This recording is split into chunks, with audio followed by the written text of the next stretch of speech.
Good day, Your Honor, jury, and attendees of this honorable court of literature. We now bring to trial the case of Thebes versus Oedipus, with charges of patricide, incest, and the curse that haunts the city. This court is now in session to investigate the tragic downfall of Oedipus, king of Thebes. We'll examine his life, the prophecy, and whether fate or free will led to the devastation. Prosecution, are you ready to present? Your Honor, before we proceed with the trial, the prosecution respectfully requests that the court would allow the backup information of the author of this case. We call upon the court narrator to provide the essential context of the story behind this case. Request granted. Let the record show that the narrator will now present the pre-recorded evidence regarding the playwright Sophocles. Bailiff, play the recording. Before the trial unfolds, we acknowledge the playwright Sophocles. Sophocles, born around 496 BC in Colonus near Athens, was one of the Greece's greatest playwrights. He was a son of an armor manufacturer. He was deeply educated, trained in music, poetry, and dance. At just 16, he led the victory chant after the Battle of Salamis. He didn't just write plays. He served in public office, even co-leading the army with Pericles. But most notably, he won over 18 first prizes in dramatic festivals, more than his rivals Aeschylus and Euripides. From his 120 plays, only 7 survive, including our focus Oedipus Rex, a timeless tragedy of fate, truth, and downfall. Thank you, court narrator. We now request bailiff to present the narrative evidence of the case. Your Honor, if I may, allow me to recount the story in question. Ladies and gentlemen of the court, Your Honor, the tragedy begins in Thebes, a city gripped by plague, cursed by an unknown sin. Its people are dying.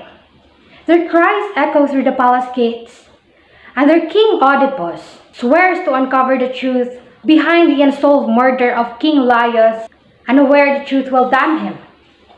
Your Honor, Oedipus was once a celebrated hero, hailing for solving the riddle of the Sphinx. But in seeking salvation for Thebes, he instead uncovers horror. As he digs deeper, he unearths a chilling reality. He is the killer he seeks. And worse, he has married his own mother, Queen Jocasta. Years ago, Oedipus fled Corinth to avoid a prophecy that he would kill his father and wed his mother.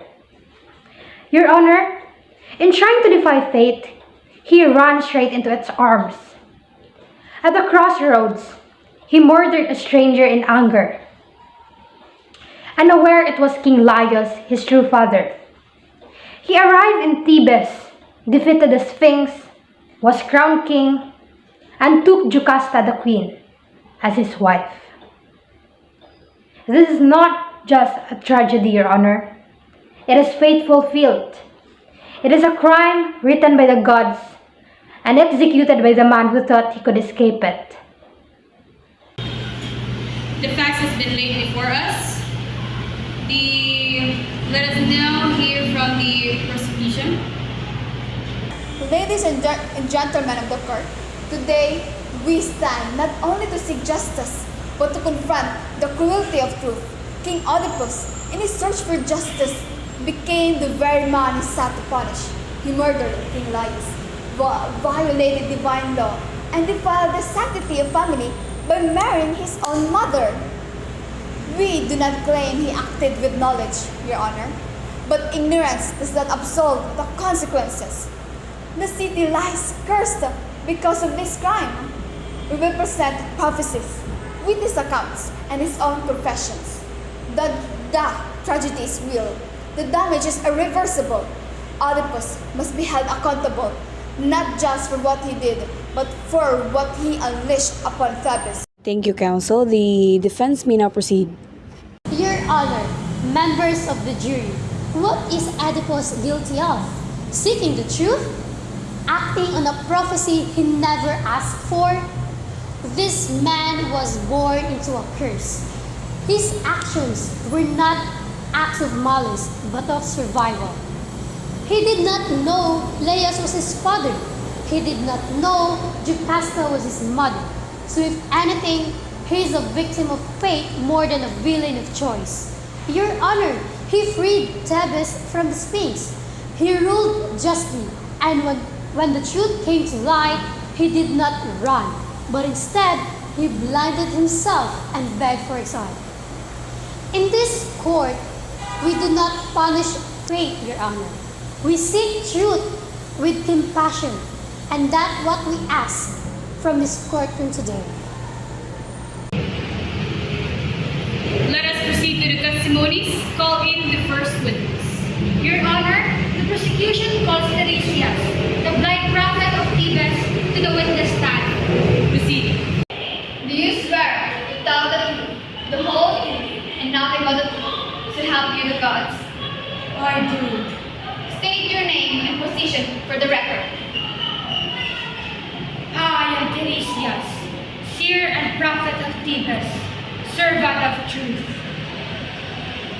You were stolen by King Oedipus during the fight that has ravaged Thebes. What did you reveal to him, prophet? I told him what the gods had revealed to me. The killer of Laius is within Thebes. I told him the murderer was none other than he, Oedipus himself. Objection, Your Honor. The witness is offering a claim without material evidence. Overruled. The witness is testifying a prophetic vision. Continue. Did the king accept your vision, prophet? No, he raged at me. He accused me of conspiracy, but the truth does not bend to anger. And yet, you claim to know that Oedipus is the killer. But did you see him kill King Laius? I see not with eyes, Your Honor, but with insight. The gods do not lie. Your Honor, this witness confirms the divine conclusion that Oedipus is a murderer. We rest this part of our case. Let the court take note of this prophetic testimony. Your Honor, the defense calls the final witness, King Oedipus, to the stand. Let the record show the defendant has taken the stand. Proceed. Please raise your hand as you swear. Do you swear to tell the truth, the whole truth, and nothing but the truth to help you the gods? I do. Please state your name and your role in this case. I am Oedipus, once king of Thebes. I am a man accused of a crime I sought all my life to avoid by killing my own father and marrying my mother. Tell the court, when did you first hear of this prophecy? When I was still in current, a man niingon nga dili ko tinuod nga anak sa king and queen. Tungod wala na ako madawat ang kamatuuran, gabi din anak, I went to the oracle. Mas nisamot pa siya pag-ayo nga niingon siya, I was fated to kill my father, niya pakas na akong inahan. And what did you do with that knowledge? I ran. I left the home I had ever known. Nagtuo ko, I was doing the right thing. I thought matakasan ako kung faith. Objection, Your Honor. The witness is trying to rewrite history.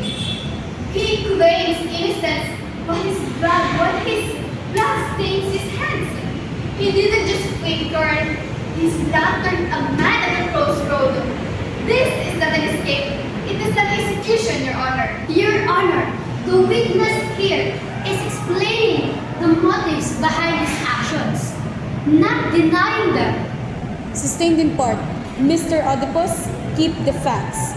The court will decide the weight of your intentions. Yes, Your Honor. Akong tagtumong is to protect the ones I love. But in fleeing my fate, I ran straight into it. Tell us about the man you killed. It was a self-defense. He struck me first. Walang kabalo tumatay na kinsa siya. Not much later, the puzzle pieces came together. And your marriage to Jocasta? It was never with knowledge, Your Honor, or the desire to fulfill the prophecy. Wala si Donna, and I was a hero that time. We were brought together to save Thebes. Your Honor, I was cursed from birth. Bisag unsipig pagtanaw niyong anak ko, whether in noble or naive, it led me here. Dili kini akong kabubuton, but by the cruel hands of fate. This court acknowledges that we have heard all the key witness testimonies. We will now proceed to the literary elements analysis of the case, presented in the form of expert testimonies, each focusing on one core element of the tragedy Oedipus Rex. The next segment will be presented in video format as expert analysis. These are pre-recorded testimonies, Your Honor. Proceed. Yes, I am a literary scholar specializing in Greek tragedy.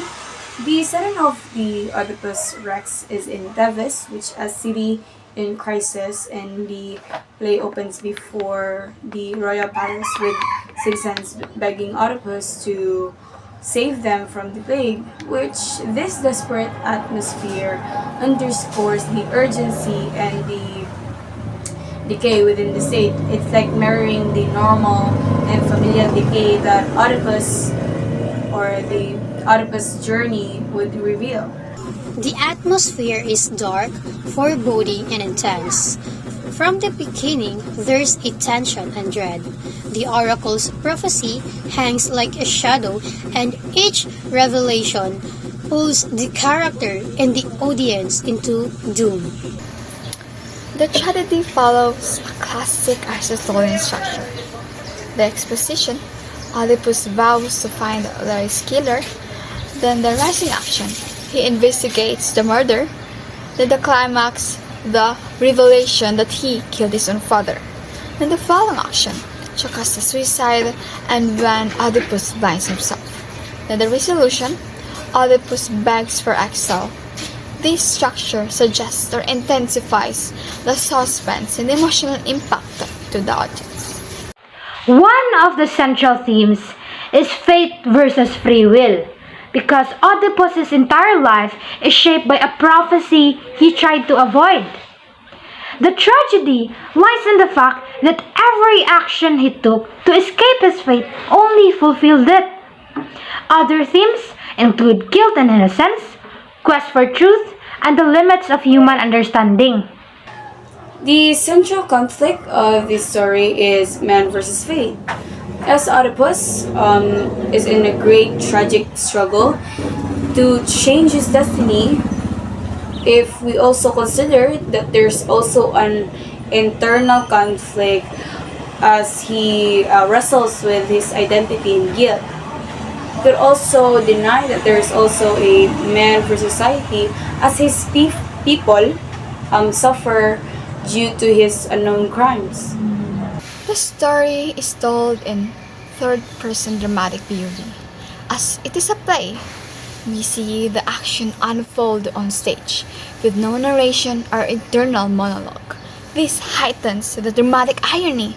Audiences know things before Oedipus does. While the author, Sophocles, uses formal and poetic language, his style is more on or includes imagery, metaphors, and symbolism that creates a serious tone fitting to a tragic hero. Even his dialogue is structured often with stichomethea that talks about the exchange or rapid exchanges that build tension to the story. Symbolism is rich in this play. Eyes and sight represent knowledge and ignorance. Ironically, the blind prophet Tiresias sees the truth while Oedipus, who can see, is blind to reality until he blinds himself. The crossroads symbolize fate and choice. Oedipus' swollen ankles, a result of being bound as a baby, mark him as chosen by fate, showing that his destiny was sealed from birth. The entire play is steeped in dramatic irony. The audience knows Oedipus' truth before he does. He curses Leo's killer without knowing he's cursing himself. His confidence in his intellect becomes his downfall. The element analysis segment is now concluded. The court appreciates the comprehensive breakdown, but before we reach a verdict, the court must hear a reflections from those who are involved. Oedipus' story is a powerful reminder of how fate, despite our best efforts, can tragically unfold. He tries so hard to avoid a terrible prophecy, yet his very actions lead him to fulfill it in the most heartbreaking way imaginable, killing his father and marrying his mother. It makes you think about how little control we sometimes have over our lives and the painful consequences that can arise from trying to escape what seems inevitable.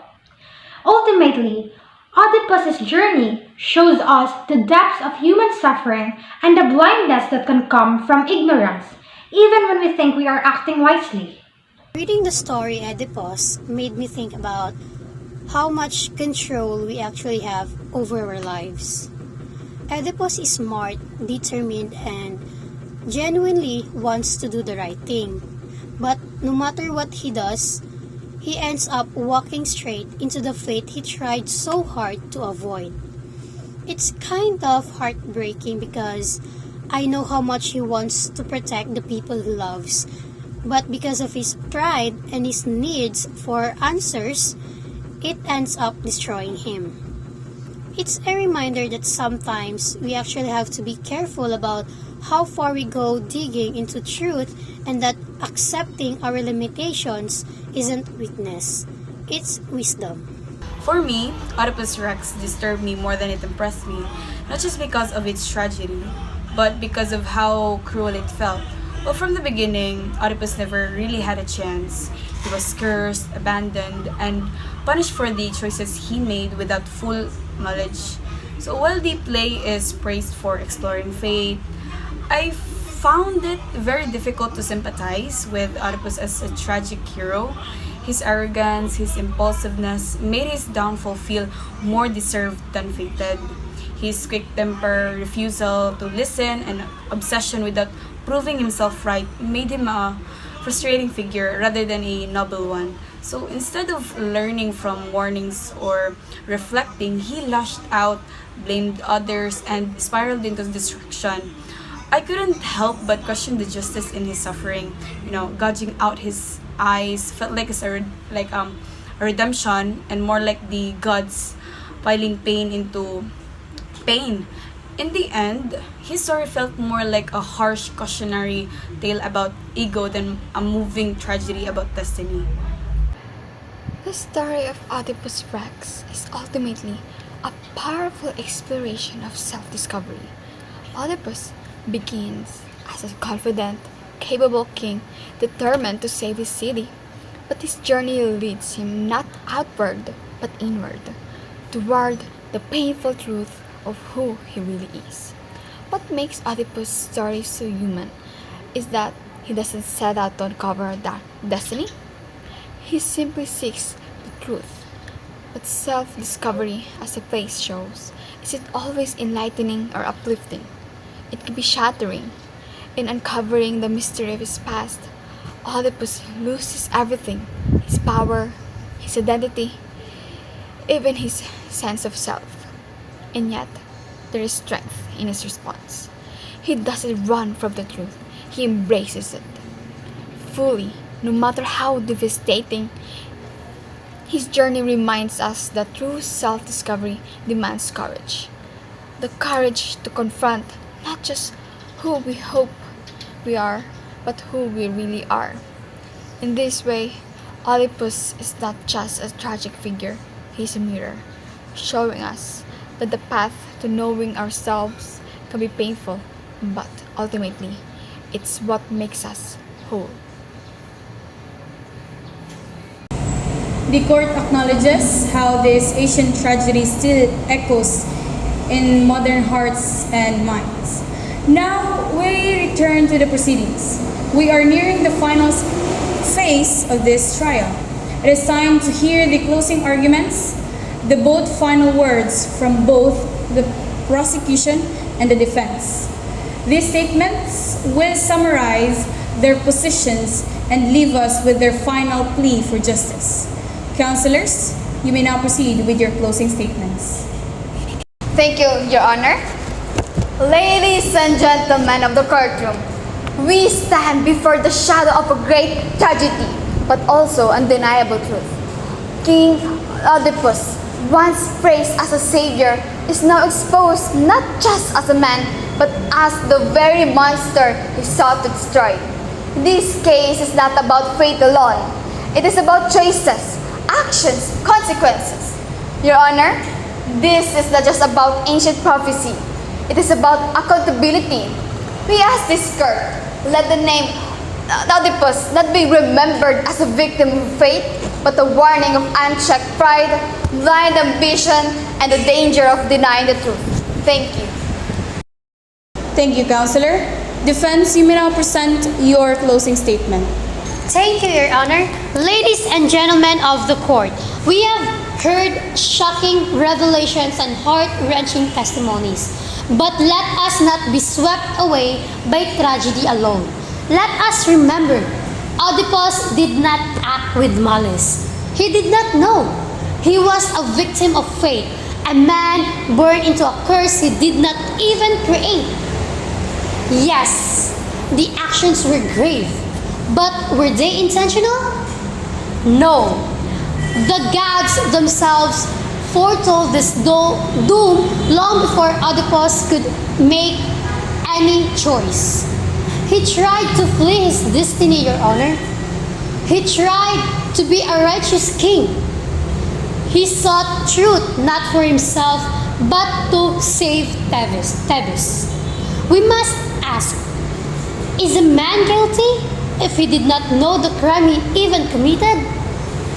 He punished himself, Your Honor. He blinded himself in an unbearable guilt. What greater justice can there be than a man who delivers his own? We must ask this court. Consider mercy, Your Honor.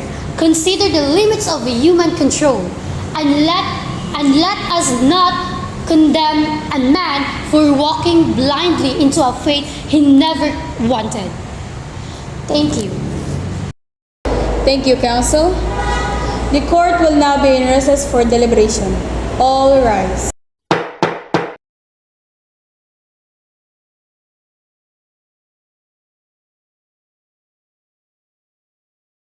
All rise. Court is back in session. The Honorable Judge presiding. Please be seated. After reviewing the testimonies, the narrative evidence, and the arguments presented by both the prosecution and the defense, this court has reached a verdict. The final judgment does not rest with the bench alone. It rests with you, the audience, our esteemed jury. People of Thebes, jury of fate, do you find Oedipus guilty or not guilty? This court is now adjourned.